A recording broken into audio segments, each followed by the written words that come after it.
Time ஆயிடுச்சு. சாப்பாடு செஞ்சாச்சா இல்லையா? செஞ்சுட்டப்பா பாப்பா. நேற்று வச்ச கறி குழம்பு இருக்குது. சரி அதோட குழம்பு எதுவும் வைக்கல. ரசம் இருக்குது. மதியானத்துக்கு சாப்பாடு வடிச்சிட்டேன். காலையில சாப்பிட்றதுக்கு உனக்கு தோசை, முட்டை தோசை ஊற்றிட்டேன். நான் நேற்று புளி குழம்பு வச்சேன். அது வந்து ரெடியா இருக்குது. நேற்று புளி தொக்கு வந்து ரெடி பண்ணி வச்சேன். அது கொஞ்சம் போட்டு இப்ப கிளையில உனக்கு கொடுத்தறேன், நீ எடுத்துட்டு போ. கருப்பா இருக்குது.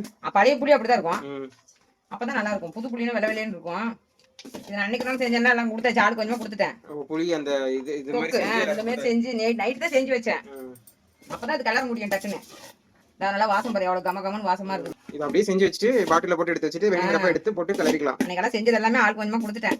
நாங்க ஒரு 2 வாட்டி தான் செஞ்சோம் புளி சாப்பாடு. நல்லா டேஸ்டா இருந்துச்சு அன்னைக்கு. அது எப்படி செஞ்சேன்னு வேற கேட்டாங்க அவங்க. கலர் மாறி அவ்வளவுதான். கலர் பார்த்தா கலர் என்னமா கலப்பா இருக்கு. நீங்க மதியானத்துக்கு புளி சாதம். இப்ப காலையில முட்டை தோசை. நேத்து வச்சு நீ சாயந்தரம் தான் கறி குழம்பு எடுத்து வந்தேன். அதனால கறி குழம்பு வச்சு வச்சுங்க. நம்ம வீட்டுல காலையிலயும் மதியானத்துக்கு இதுதாங்க. வாங்க சாப்பிடலாம். பாய்.